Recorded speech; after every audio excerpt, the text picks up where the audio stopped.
ओम नमो भगवते वासुदेवाय।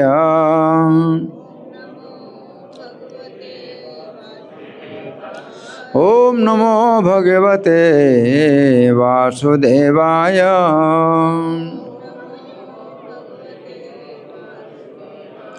ग्रंथराज श्रीमद् भगवद गीता यथारूप अध्याय 1।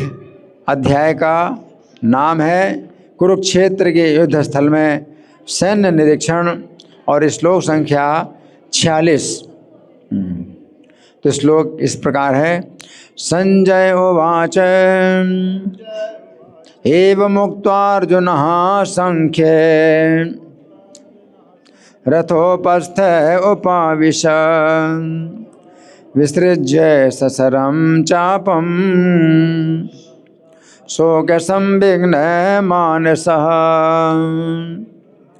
तो शब्दार्थ सब लोग मेरे पीछे बोलिए। संजयः, सब लोग बोलिए संजयः, सब लोग संजयः। आवाज नहीं आ रही? मेरे पीछे बोलिए, मेरे पीछे। संजयः उवाच, संजय ने कहा, संजय ने कहा, हाँ, एवं इस प्रकार, उक्त्वा कहकर, अर्जुन अर्जुन संख्ये युद्ध भूमि में रथ के उपस्थे आसन पर उपाविशत पुनः बैठ गए। विसृज्य एक ओर रखकर, साशरम बाणों सहित, चापम धनुष को,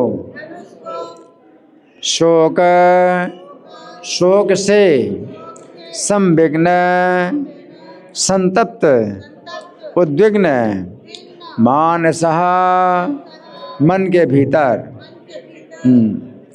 अनुवाद मेरे पीछे बोलिए। संजय ने कहा, युद्ध भूमि में इस प्रकार कहकर अर्जुन ने अपना धनुष तथा बाण एक ओर रख दिया और शोक संतप्त चित्त से रथ के आसन पर बैठ गए। तो यहाँ पर हम क्या समझ रहे हैं? अर्जुन ने क्या किया? शोक से भरे हुए मन से उन्होंने धनुष बाण रख दिया और रथ के पीछे बैठ गए, है ना। तो हम तात्पर्य पढ़ने से पहले इस गीता में जो भूमिका में पहला पेज है उसमें से पाठ करेंगे। मंगलाचरण है, तो आप लोग मेरे साथ बोल सकते हैं। ओम अज्ञानतिमिरान्धस्य ज्ञानाञ्जन शलाकया चक्षुरुन्मीलितं येन तस्मै श्री गुरवे नमः। श्री चैतन्य मनोभीष्टं स्थापितं येन भूतले स्वयं रूपः कदा मह्यं ददाति स्वपदान्तिकं। वन्देऽहं श्रीगुरो श्रीयुतपदकमलं श्रीगुरून् वैष्णवांश्च श्रीरूपं साग्रजातं सहगण रघुनाथान्वितं तं सजीवं साद्वैतं सावधूतं परिजनसहितं कृष्णचैतन्यदेवं श्रीराधा कृष्णपादां सहगण ललिता श्रीविशाखान्वितांश्च। हे कृष्ण करुणा सिंधु दीनबंधो जगत्पते गोपेश गोपिका कांत राधाकांत नमोस्तुते। तप्त कांचन गौरांगी राधे वृंदावनेश्वरी वृषभानुसुते देवी प्रणमामि हरिप्रिये। वाञ्छाकल्पतरुभ्यश्च कृपा सिन्धुभ्य एव च पतितानां पावनेभ्यो वैष्णवेभ्यो नमो नमः। जय श्री कृष्ण चैतन्य प्रभु नित्यानंद श्री अद्वैत गदाधर श्रीवासादि गौर भक्त वृंद। हरे कृष्णा कृष्ण कृष्ण हरे हरे, हरे राम राम राम हरे हरे। नमो विष्णुपादाय कृष्ण प्रेष्ठाय भूतले श्रीमते भक्ति वेदांत स्वामिनिति नामिने। नमस्ते सरस्वती देवे गौरवाणी प्रचारिणे निर्विशेषा शून्यवादी पाश्चात्य देश तारिणे। श्लोक फिर से निकालेंगे और इस श्लोक को समझेंगे। यहाँ पर संजय कह रहे हैं, कौन कह रहे हैं? संजय कह रहे हैं। किससे कह रहे हैं? संजय किससे कह रहे हैं? धृतराष्ट्र से कह रहे हैं, है ना। संजय धृतराष्ट्र से कह रहे हैं। क्या कह रहे हैं? एवं मुक्त्वा, इस प्रकार कह करके अर्जुन संख्ये युद्ध भूमि में अर्जुन ने क्या किया? रथोपस्थ उपाविशत, रथ के पिछले भाग में बैठ गए हैं। विस्तृत शस्त्रम चापम, और धनुष सहित बाण त्याग करके, या बाण सहित धनुष त्याग करके शोक संविघ्न मानसा, शोक से जो है उनका मन भर गया, पूरा मन शोक से भरा हुआ है ना। अब हम सुनेंगे प्रभुपाद तात्पर्य में क्या लिखते हैं। श्रील प्रभुपाद की जय। अपने शत्रुओं की स्थिति का अवलोकन करते समय अर्जुन रथ पर खड़े हो गए थे, किंतु वे शोक से इतने संतप्त हो उठे कि अपना धनुष बाण एक ओर रखकर रथ के आसन पर पुनः बैठ गए। ऐसा दयालु तथा कोमल हृदय व्यक्ति जो भगवान की सेवा में रत हो, आत्मज्ञान प्राप्त करने के योग्य है। तो यहाँ पर प्रभुपाद क्या बता रहे हैं कि शोक से भरे हुए हैं अर्जुन, है ना। तो उनके अंदर दया आ गई बहुत ज़्यादा। हाँ, किसके ऊपर दया आ गई? कि हमारे द्वारा सब मारे जाएंगे। अर्जुन को अपने मरने की चिंता नहीं, अर्जुन को अपनी मरने की चिंता नहीं। तो अर्जुन क्या सोचते हैं कि मैं मर जाऊं तो ज़्यादा अच्छा है इनको मारने के बजाय। ये जो है त्याग, अर्जुन का इतना त्याग है। हाँ, अर्जुन सोचते हैं मुझे पाप लगेगा, इनको मारने से मुझे पाप लगेगा, मेरे ही कुटुंबी लोग हैं, है ना। और हम राज्य सुख भोगने के लिए इनको मार रहे हैं, तो हमें राज्य सुख थोड़ी भोगना है। सब त्याग अर्जुन का जो है बड़ा दिव्य चरित्र है, बहुत पवित्र चरित्र है। यद्यपि अज्ञान है उनके अंदर कि वे इसको पाप समझ रहे हैं, जहाँ पाप नहीं है वहाँ पाप समझ रहे हैं। तो यह ज्ञान जरूर है, लेकिन भावना क्या है कि वो पापों से बचना चाहते हैं, कि अपने जीवन में कोई पाप ना हो। ये जो है मतलब उनके चिंता है। वो चिंता तो सही है, तो भगवान जो है अर्जुन की इस चिंता का जो है सम्मान कर रहे हैं, है ना। तो अर्जुन जो है हो गए शोक संविघ्न मानसा। इस प्रकार भगवद गीता के प्रथम अध्याय कुरुक्षेत्र के युद्ध स्थल में सैन्य निरीक्षण का भक्ति वेदांत तात्पर्य पूर्ण हुआ, है ना।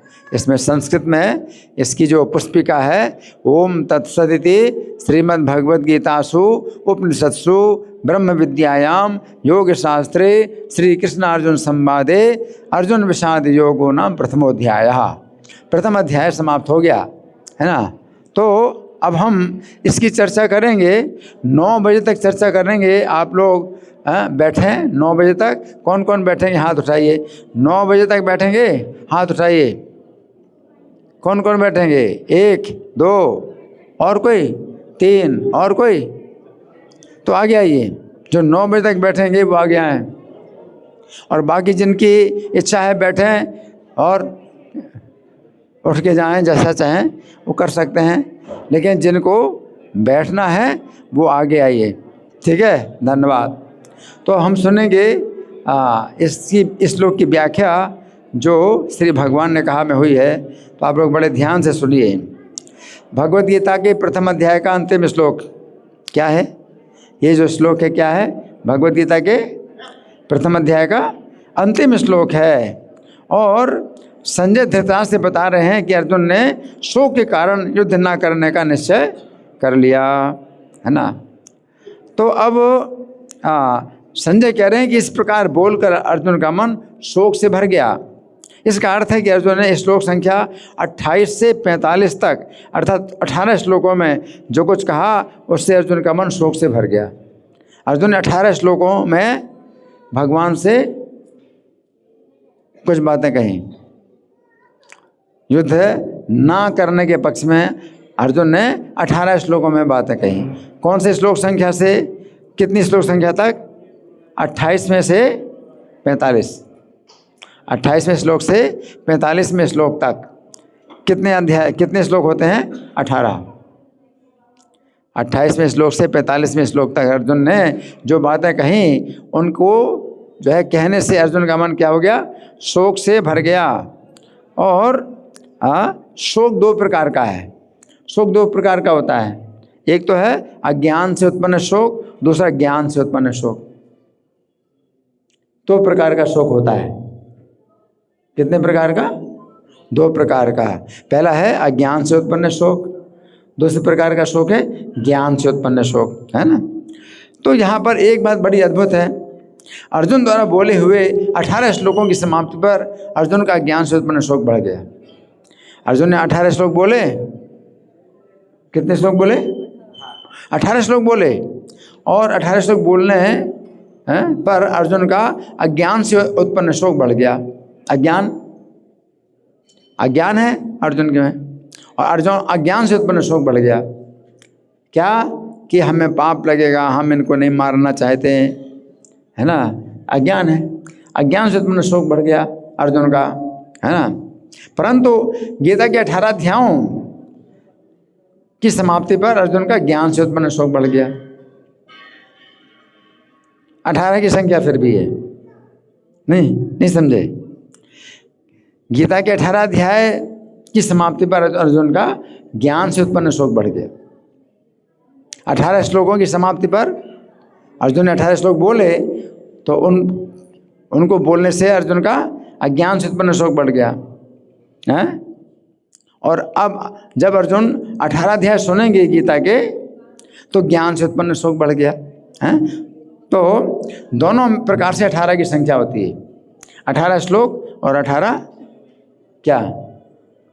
अध्याय। 18 श्लोक और 18 अध्याय है। अब अज्ञान से उत्पन्न शोक क्या है? अज्ञान से उत्पन्न शोक क्या है? अर्जुन सोच रहे हैं इस भौतिक जगत के संबंध नित्य हैं। अज्ञान है ना, भौतिक जगत के संबंध नित्य हैं, और युद्ध के द्वारा वे अपने परिवार के संबंधों को नष्ट करने जा रहे हैं। वे अपना संबंध श्री कृष्ण के साथ भूल रहे हैं। यदि भूल नहीं रहे हैं तो संबंध को महत्व नहीं दे रहे हैं, है ना। अब ज्ञान से उत्पन्न शोक क्या है?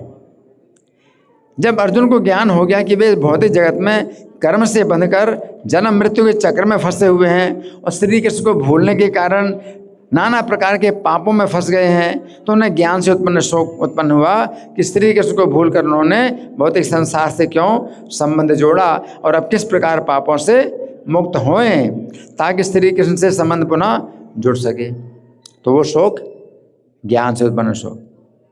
18 अध्याय सुनने के बाद अर्जुन का ज्ञान से उत्पन्न शोक बढ़ गया, है ना। तब श्री कृष्ण 18वें अध्याय के 66वें श्लोक में कहते हैं कि समस्त प्रकार के धर्मों का परित्याग करो, मेरी शरण में आओ, मैं समस्त पापों से तुम्हारा उद्धार कर दूंगा, तुम शोक मत करो। तो भगवान ने कहा ना शोक मत करो, तो अर्जुन शोक कर रहे हैं। तो वो शोक कैसा है? ज्ञान से उत्पन्न शोक। ज्ञान से उत्पन्न शोक का मतलब क्या है? हमने अपना जीवन इतना बर्बाद कर दिया संसार के फालतू के बातों में और कृष्ण का भजन नहीं किया, तो ज्ञान से उत्पन्न शोक है ना। तो हाँ, तो यहाँ पर जब भगवान कहते हैं माँ सोचा अर्थात शोक मत करो, तो इससे पता चलता है कि अर्जुन अपने पापों के लिए शोक कर रहे हैं और उनका ये शोक उचित है। इसलिए भगवान कहते हैं कि अर्जुन को सभी पापों से मुक्त कर देंगे। परंतु ये शोक जो अज्ञान से उत्पन्न हुआ है उसके बारे में भगवान कहते हैं ये कूड़ा करकट तुम्हारे दिमाग में कहाँ से आ गया।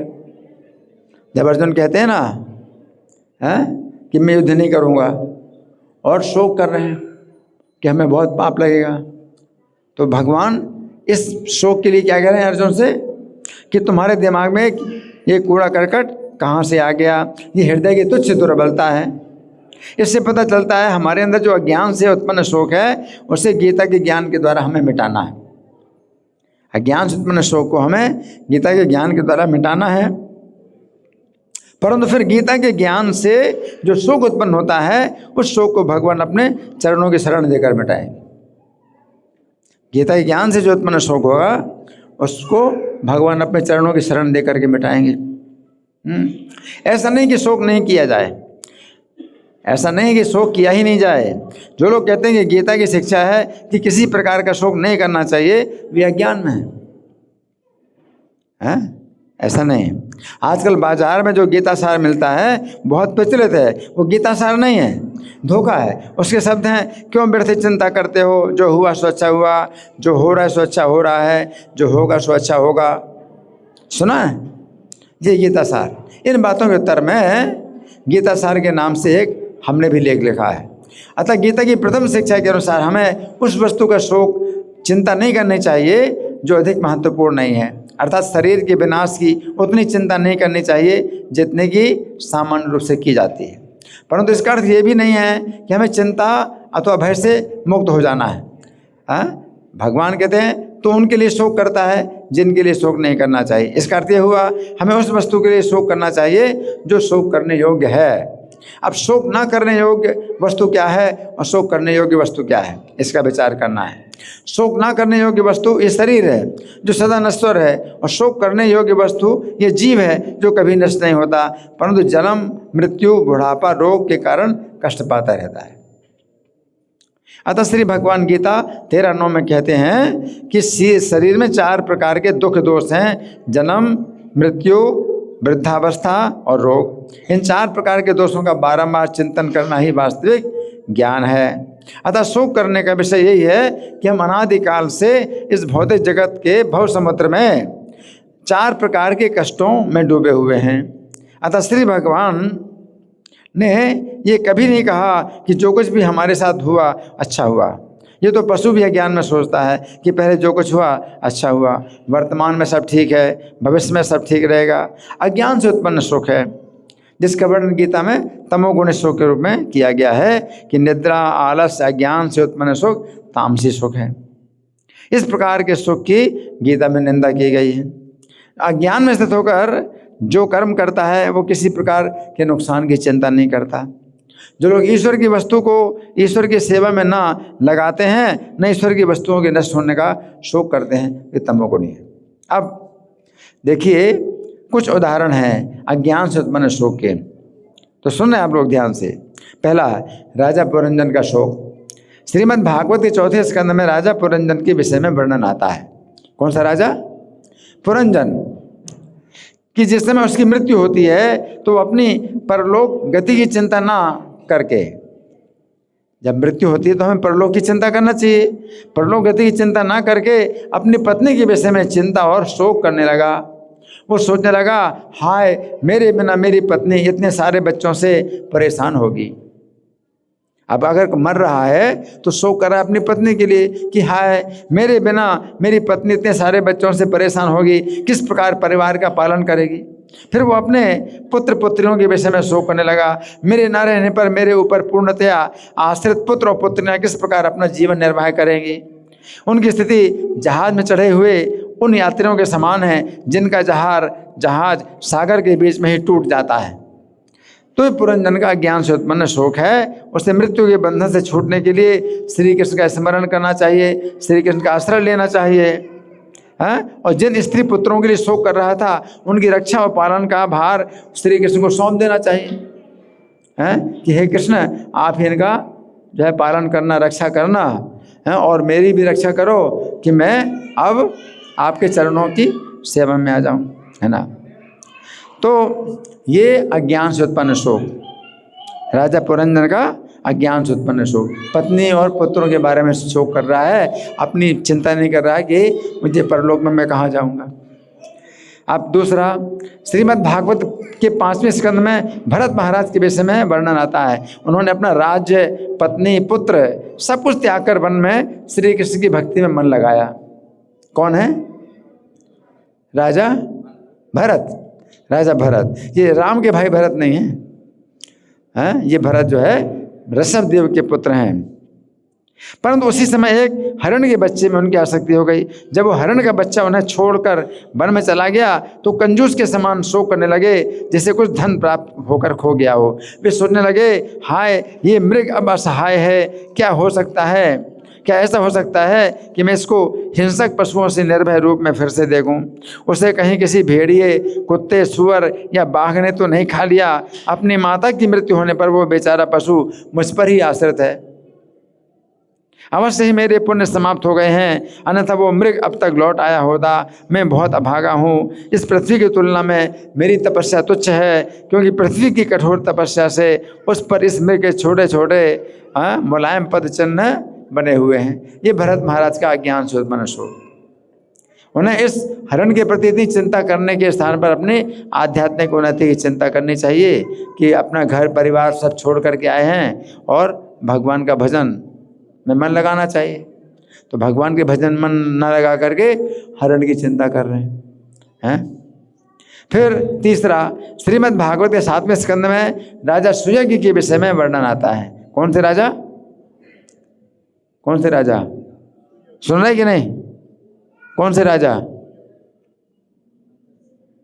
नहीं सुना? किसी ने नहीं सुना? आप बताओ। राजा सुयज्ञ। कौन से राजा?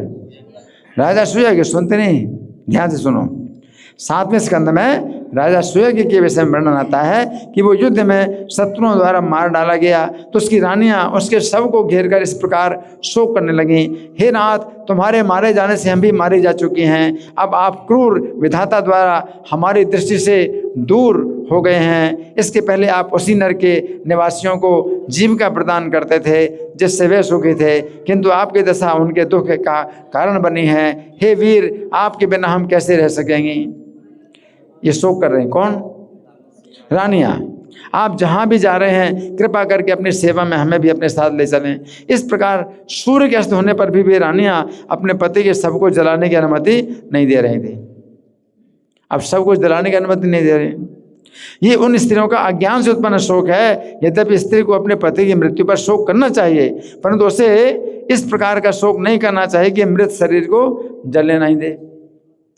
आत्मज्ञान में निपुण स्त्री या तो पति के शव के साथ अग्नि में जलकर सती हो जाती है, या शेष जीवन अपने पुत्र के संरक्षण में रहकर श्री कृष्ण भक्ति में अपना मन लगाती है ना। अच्छा, चौथा शोक, श्रीमद् भागवत के इसी 7वें स्कंद में कुलिंग पक्षियों के एक जोड़े का वर्णन आता है। कौन सा पक्षी? कुलिंग पक्षी। इन दोनों में से मादा पक्षी को एक बहेली ने अपने जाल में फंसा लिया। किसको? मादा को बहेली ने जाल में फंसा लिया। अब नर पक्षी अपनी पत्नी को छुड़ा ना सकने के कारण शोक से, दुख से शोक करने लगा। हाय विधाता, कितना क्रूर है, मेरी पत्नी ऐसी विषम स्थिति में है। भला विधाता इस बेचारी पक्षी को लेकर क्या पाएगा?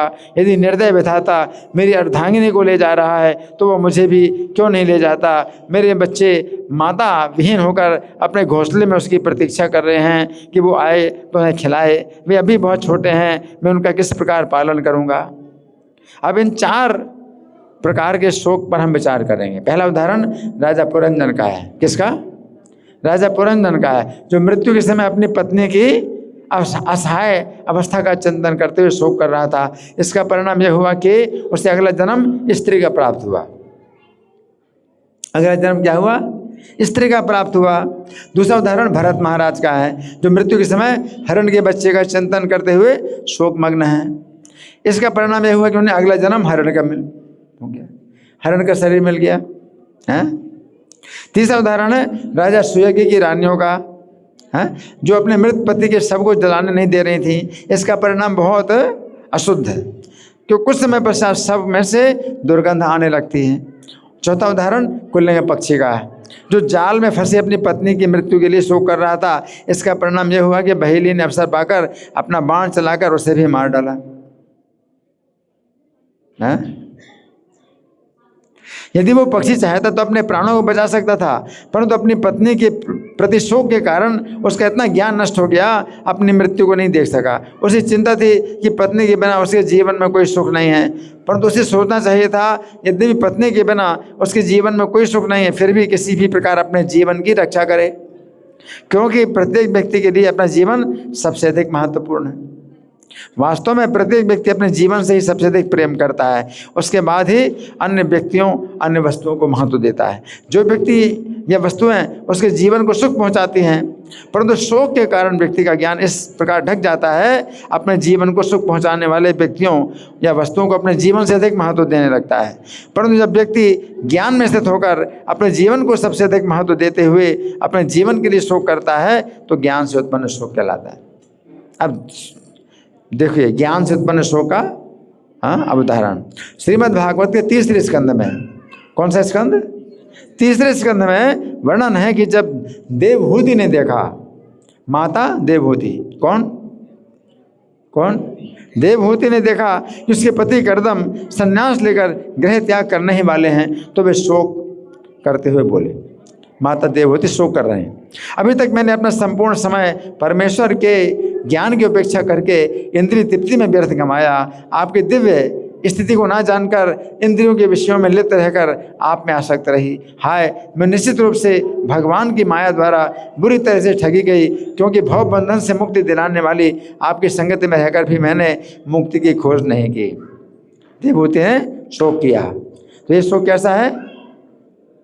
सही है, ज्ञान से उत्पन्न शोक है ना।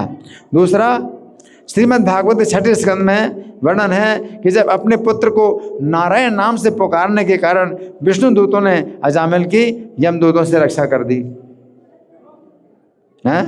तो विष्णु दूतों की संगति के कारण अजामिल की चेतना इतनी शुद्ध हुई कि उसे अपने विगत पाप कर्मों का स्मरण हुआ और वह इस प्रकार शोक करने लगा। हाय, अपनी इंद्रियों का दास बनकर मैं कितना अधम बन गया। मैं अपने सुयोग्य ब्राह्मण पद से नीचे गिर गया और मैंने एक वेश्या के गर्भ से बच्चे उत्पन्न किए। हाय, मुझे धिक्कार है। शोक कर रहा है कौन? अजामिल। हाय, मुझे धिक्कार है, मैंने इतना पापपूर्ण कार्य किया है, अपनी कुल परंपरा को लज्जित बनाया।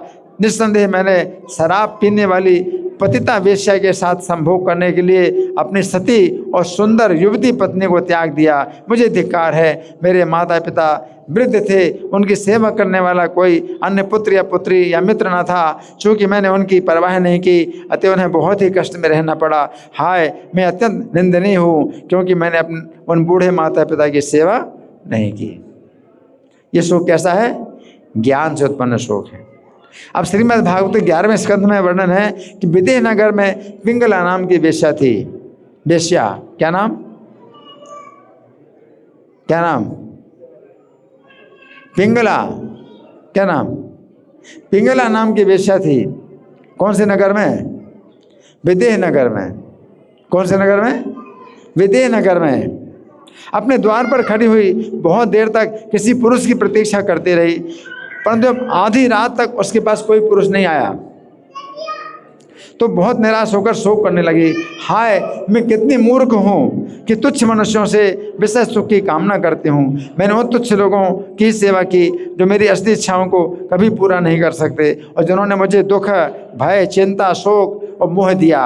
हाय, मैंने अपनी आत्मा को व्यर्थ ही पीड़ा पहुँचाई। मैंने ऐसे कामुक लोभी पुरुषों को अपना शरीर बेचा जो स्वयं दयनीय है। इस प्रकार मैंने अत्यंत गर्हित वेश्यावृत्ति के द्वारा धन और मैथुन का सुख पाने की आशा की। हाय, मेरे अलावा कौन स्त्री इतनी मूर्ख है जो मलमूत्र से भरे हुए इस शरीर में आनंद और प्रेम की आशा करेगी। हाय, आत्मज्ञानियों की इस नगरी में मैं ही अकेली निपट मूर्ख हूँ जो अनेक पुरुषों से इंद्रिय भोग करना चाहती है। हाय, मैंने उन भगवान को त्याग दिया जो मेरे असली पति और मेरे हृदय में उपस्थित हैं। ये पिंगला का शोक कैसा है? ज्ञान से उत्पन्न शोक है ना। अच्छा, श्रीमद् भागवत के अब चौथा, श्रीमद् भागवत के इसी स्कंध के में वर्णन है कि जब राजा पुरुरवा ने अनेक वर्षों तक उर्वशी के साथ भोग किया। कौन से राजा थे? पुरुरवा। परंतु जब उर्वशी उन्हें त्याग देती है तो उन्हें ज्ञान होने पर बहुत शोक हुआ। वे कहने लगे, हाय, इस देवी ने मुझे मोहित कर मेरी गर्दन को अपनी मुट्ठी में इस प्रकार कर लिया कि मुझे पता नहीं चला कि मेरा जीवन किस प्रकार बीत गया। इस स्त्री ने मुझे इस प्रकार ठगा, मैं उदय और अस्त होते हुए सूर्य को भी नहीं देख सका। हाय, मैंने इतने वर्षों से व्यर्थ अपने दिन गंवाए। हाय, मैं शक्तिशाली सम्राट और सब राजाओं का मुकुटमणि होकर भी स्त्री के हाथ का खिलौना जैसा पशु बन गया। मैं प्रचुर ऐश्वर्य से युक्त राजा होकर भी उस स्त्री के पीछे नग्न होकर पागल की भांति दौड़ रहा था। मेरा प्रभाव, बल और स्वामित्व तो कहाँ गया? जिस स्त्री ने मुझे छोड़ दिया उसके पीछे मैं भागता रहा, जैसे कि कोई गधा जिसके मुंह पर उसकी गति दुरत्ती मारती है। कौन कह रहे हैं? राजा पुरुरवा कह रहे हैं, है ना। मुझे धिक्कार है, मैं इतना मूर्ख हूँ, मैंने ये भी नहीं सोचा कि मेरा किस प्रकार कल्याण होगा। मैं अपने को बुद्धिमान समझता रहा और स्त्री के सामने गधे और बैल की तरह परास्त होता रहा।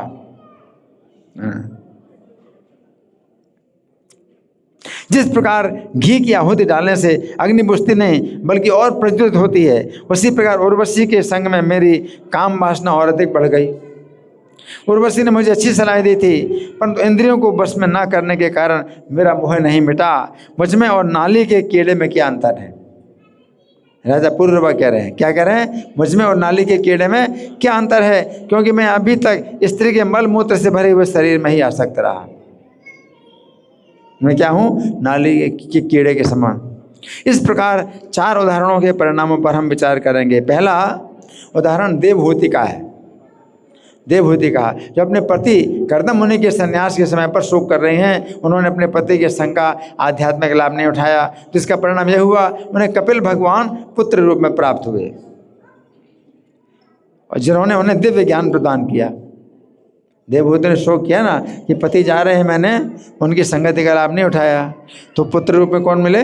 कपिल भगवान, जिन्होंने उनको ज्ञान प्रदान किया। दूसरा उदाहरण अजामिल का, जिसने विष्णु दूतों की संगति के कारण अपने विगत पापों के लिए शोक किया। इसका परिणाम ये हुआ कि उसने उस वेश्या के घर को छोड़कर हरिद्वार में एक विष्णु मंदिर में दिन रात विष्णु का चिंतन करके वैकुंठ प्राप्त कर लिया अजामिल ने। फिर तीसरा उदाहरण पिंगला वेश्या का है, जिसने अपनी वेश्यावृत्ति के कारण शोक किया। इसका परिणाम यह हुआ उसने अपने हृदय में स्थित भगवान को अपना असली पति मानकर उन्हीं में अपना मन लगाया और परम शांति प्राप्त कर ली।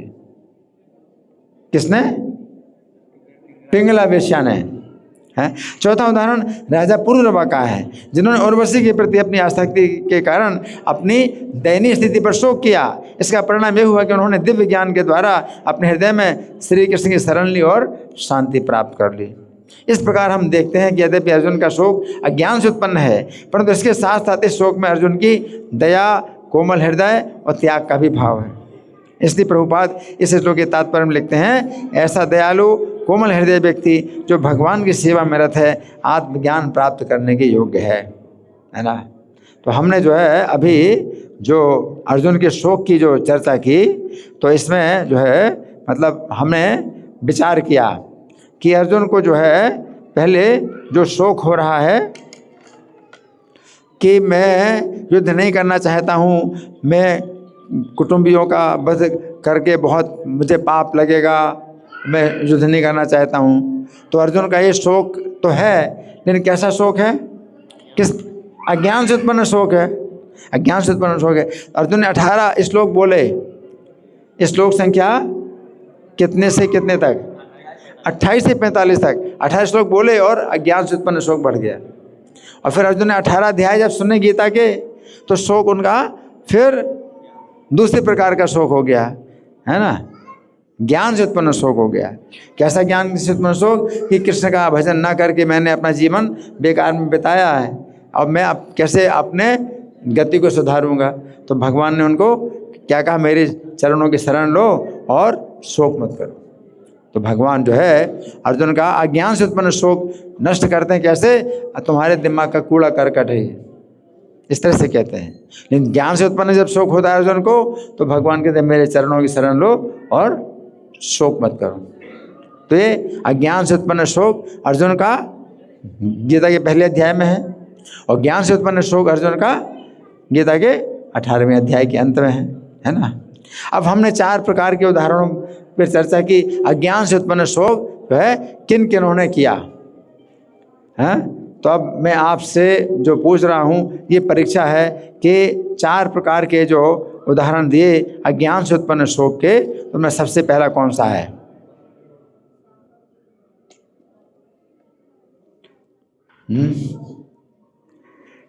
याद है? राजा पुरंजन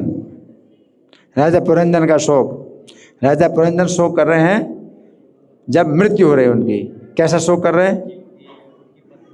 हाँ, मेरी पत्नी मेरे बिना कैसे जीवन निर्वाह करेगी, मेरे बच्चे हैं वो कैसे मेरे बिना जीवन निर्वाह करेंगे, ऐसा शोक कर रहे हैं। अज्ञान से उत्पन्न शोक है। और उसका परिणाम क्या हुआ? अपनी पत्नी का चिंता कर रहा है, तो अगला जीवन स्त्री का मिला, स्त्री का जीवन मिल गई, है ना। भगवान का चिंतन किया होता और भगवान के ऊपर डाल दिया होता सब भार, हैं कि मैं अब जा रहा हूँ, तो सब भार जो है, जैसे प्रभुपाद ने जब शरीर छोड़ा तो कितने मंदिर बनाए और भगवान की स्थापना की, और उनके जो शिष्य हैं वो पूरी तरह से मतलब सीखे भी नहीं थे। तो प्रभुपाद ने क्या कहा भगवान से, मैंने आपको तो बुला लिया है, आपकी स्थापना करा दी है, अब इन मूर्ख म्लेच्छों को आप बुद्धि दीजिए कि आपकी सेवा करें। प्रभुपाद ने जितने मंदिर बनाए सबका भार भगवान के ऊपर छोड़ दिया और भगवान के चरणों की सेवा में चले गए, है ना। ये राजा पुरंजन अपनी पत्नी और बच्चों का भार भगवान के ऊपर ना डाल करके अपने ऊपर ले रहा है, और क्या हुआ? अगले जीवन में स्त्री का शरीर प्राप्त हो गया। अच्छा, ये तो पहला अज्ञान से उत्पन्न शोक। दूसरा अज्ञान से उत्पन्न शोक किसका है?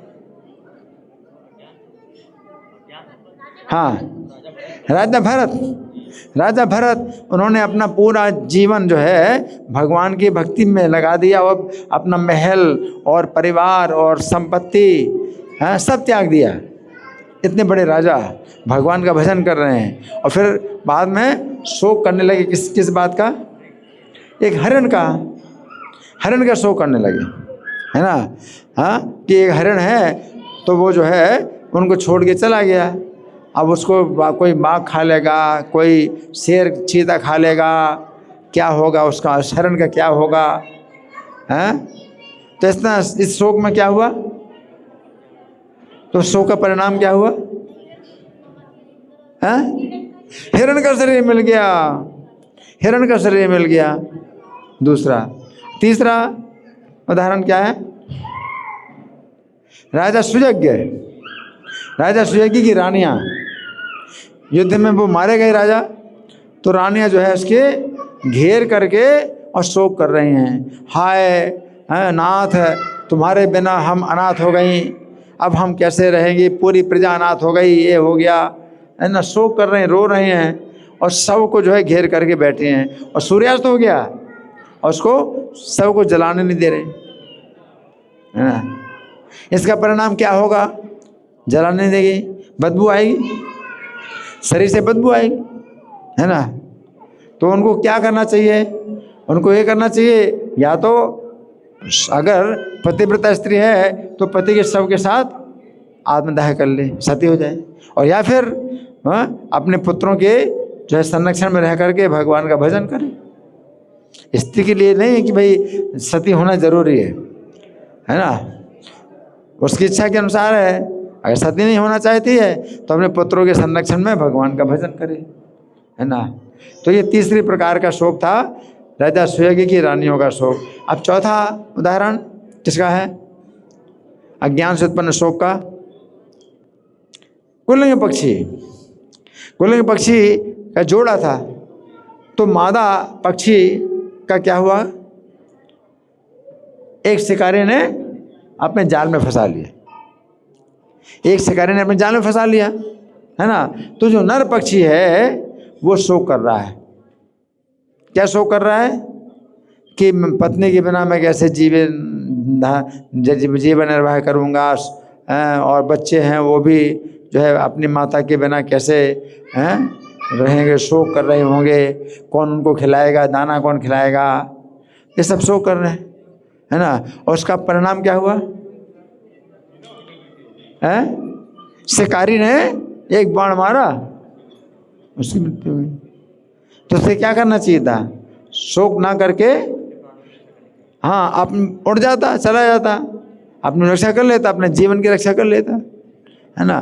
तो पत्नी के शोक में जो है वो क्या हुआ कि उसको ही मरना पड़ा, है ना। तो ये चार जो है शोक है, अज्ञान से उत्पन्न शोक, है ना।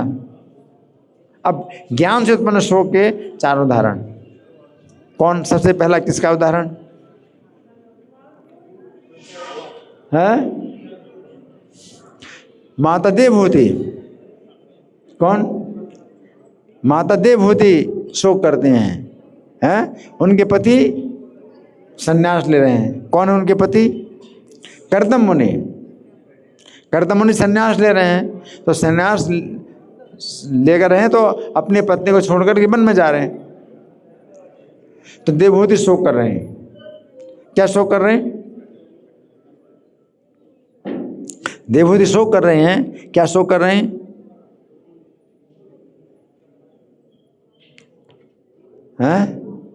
कौन बताएगा? देवहूति शोक कर रही हैं कि आपके संगति में रह करके मैंने जो है भगवान की भक्ति का लाभ नहीं उठाया, बल्कि इंद्रिय तृप्ति में जीवन बता दिया। आपकी संगति से आध्यात्मिक ज्ञान मुझे प्राप्त होता, है ना।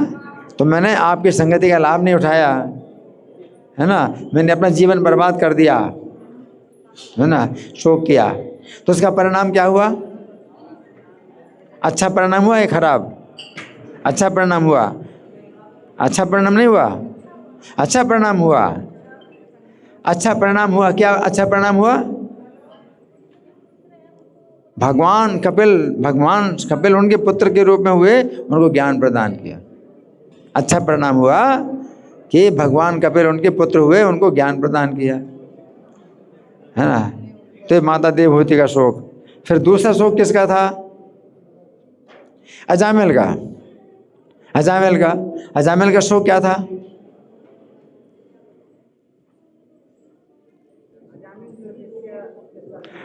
हाँ, तो किस समय शोक कर रहा था अजामिल?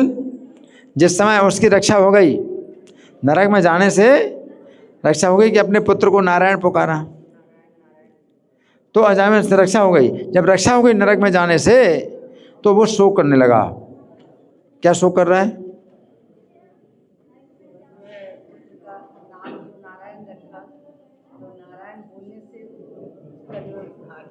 उद्धार तो हुआ, तो वो हर्षित हुआ है, शोक कर रहा है। तो शोक कर रहा है वो, तो किस बात का शोक कर रहा है?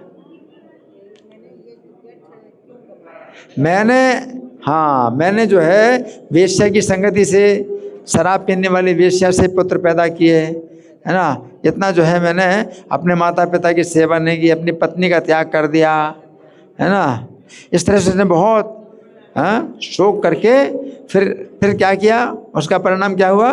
उसने उस वेश्या को छोड़ दिया और हरिद्वार में आकर के विष्णु मंदिर में दिन रात भजन किया, और फिर जो है विमान आया उसके लिए वैकुंठ से, और वैकुंठ चला गया। तो अजामिल ने जो शोक किया, तो उससे परिणाम क्या हुआ?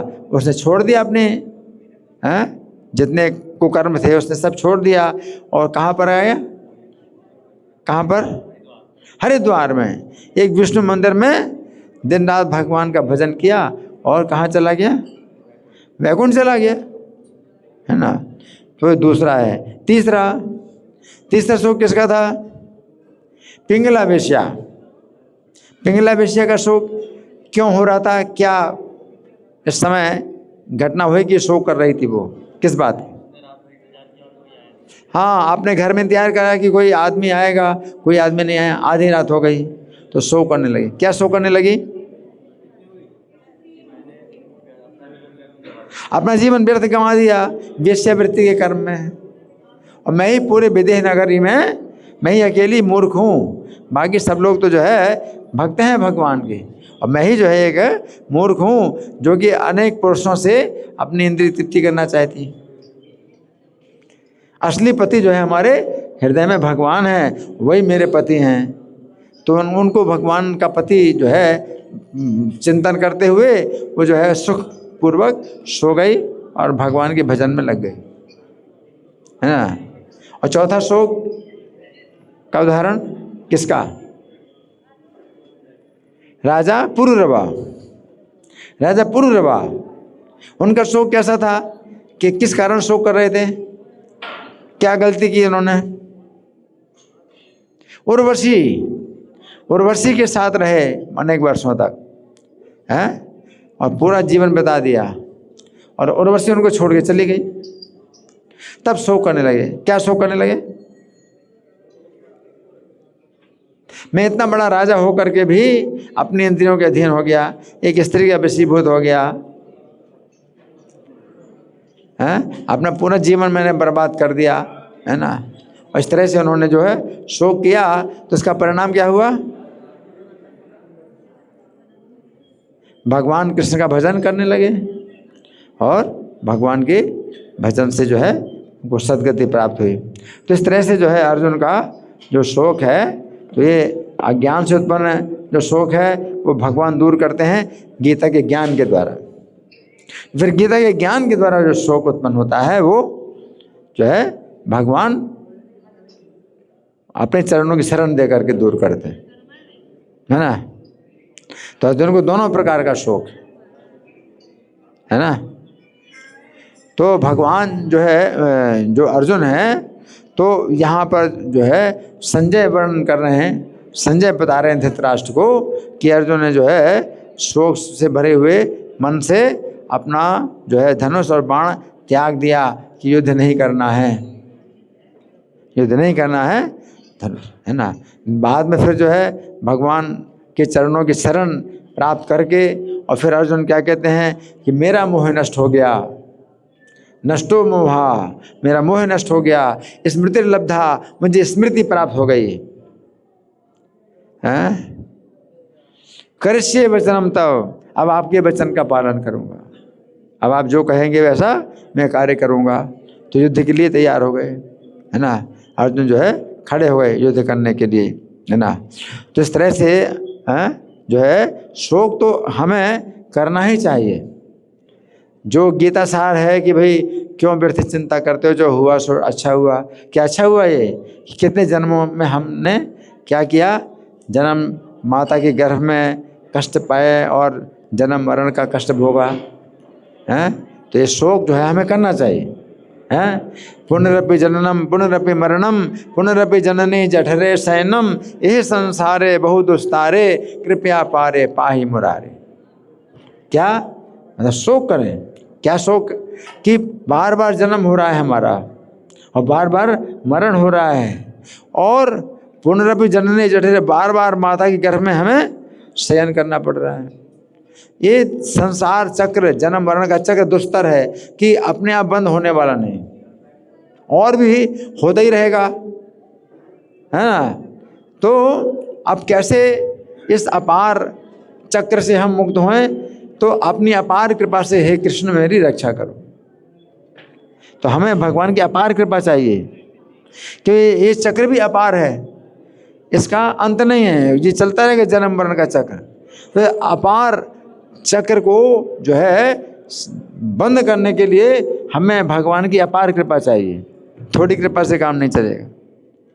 तो क्या प्रार्थना कर रहे हैं कि अपार कृपा से मेरी रक्षा करो जन्म मरण के चक्र से।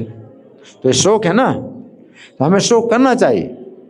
भगवान जब देखते हैं कि इनको शोक हो रहा है कि संसार चक्र में पड़े हैं, संसार सागर में डूब रहे हैं, तो भगवान को दया आती है। लेकिन अगर हम खुश हैं, भगवान कहते तुम खुश हो तो ठीक है, मैं भी खुश हूँ। तुम जो है अगर इसी में खुश हो कि बार बार जन्म मरण हो रहा है तुम्हारा, इसमें तुम खुश हो तो ठीक है, फिर क्या जरूरत है, खुश रहो। तो हमें क्या करना चाहिए? शोक करना चाहिए, खुश नहीं होना चाहिए, है ना।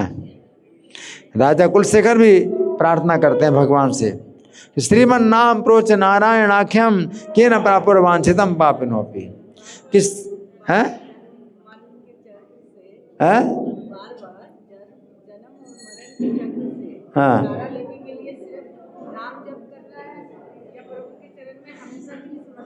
नहीं, नाम जप करना भी, नाम जो जप करना है इसमें भी प्रार्थना है कि मुझे अपनी सेवा में लगाओ।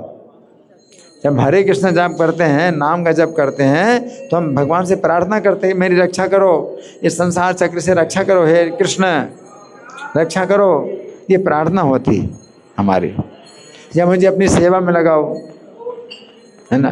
तो महाराज कुलशेखर प्रार्थना करते हैं क्या कि श्रीमन नाम प्रोच नारायणाख्यम, नारायण नाम का उच्चारण करके के प्रापुर वांछितम पाप, पापी लोगों ने अपना सब रक्षा कर ली, पापियों ने अपनी रक्षा कर ली नाम का, नारायण नाम का उच्चारण करके।